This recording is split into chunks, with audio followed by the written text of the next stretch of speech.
राधे राधे दोस्तों, मैं प्रियंका सिंह स्वागत करती हूँ अपने चैनल पे। अपने सभी दोस्तों को दिल से धन्यवाद करती हूँ। मेरे सभी दोस्तों को होली की बहुत बहुत शुभकामनाएं। होली आने वाली है। आज इसी पे एक शिवरात्रि स्पेशल शिव चर्चा गीत, बहुत धमाकेदार गीत है, होली सॉन्ग सुनिएगा। अगर वीडियो अच्छे लगे तो वीडियो को ज़्यादा से ज़्यादा शेयर कीजिएगा। धन्यवाद। चूड़िया शोभेला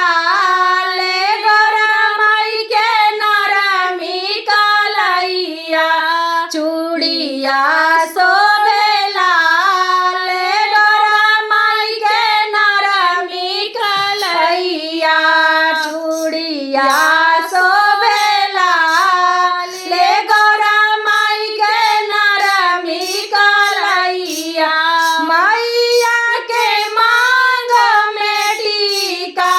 सोहे, मैया के मांग में टीका सोहे, टीका सोहे हो टीका सोहे, टीका सोहे हो टीका सोहे, आहे बिंदिया पे उड़ेला गुलाल हो, आहे बिंदिया पे उड़ेला गुलाल, गोरा माई के नरमी कलैया, चूड़िया शोभेला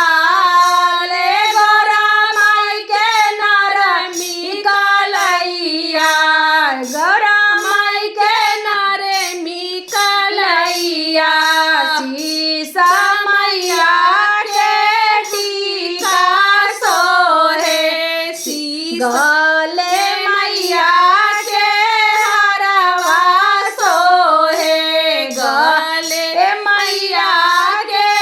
हरवा सोहे, हरवा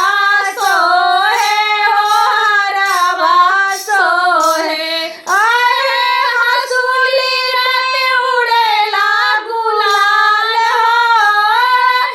हंसुली पे उड़ेला गुलाल, गोरा माई के नरमी कलैया, चूड़िया शोभेला ले गोरा माई के नरमी कलैया, चूड़िया शोभेला ले गोरा माई के नरमी कलैया, पैर मैया के पायल सोहे, पैर मैया के पायल सोहे, पायल सोहे हो पायल सोहे, पायल सोहे हो पायल सोहे, आहे बिछुए पे उड़ेला गुलाल हो, बिछुए पे उड़ेला गुलाल, गोरा माई के नरमी कलैया, चूड़िया शोभेला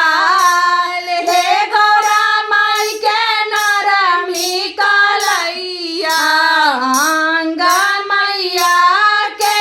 साड़ी सोहे, अंग मैया के साड़ी सोहे, साड़ी सोहे हो साड़ी सोहे, साड़ी सोहे हो साड़ी सोहे, आहे चुनरी पे उड़ेला गुलाल हो,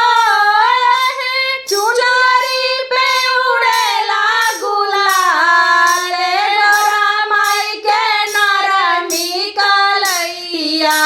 चूड़िया शोभेला ले गोरा माई के नरमी कलैया,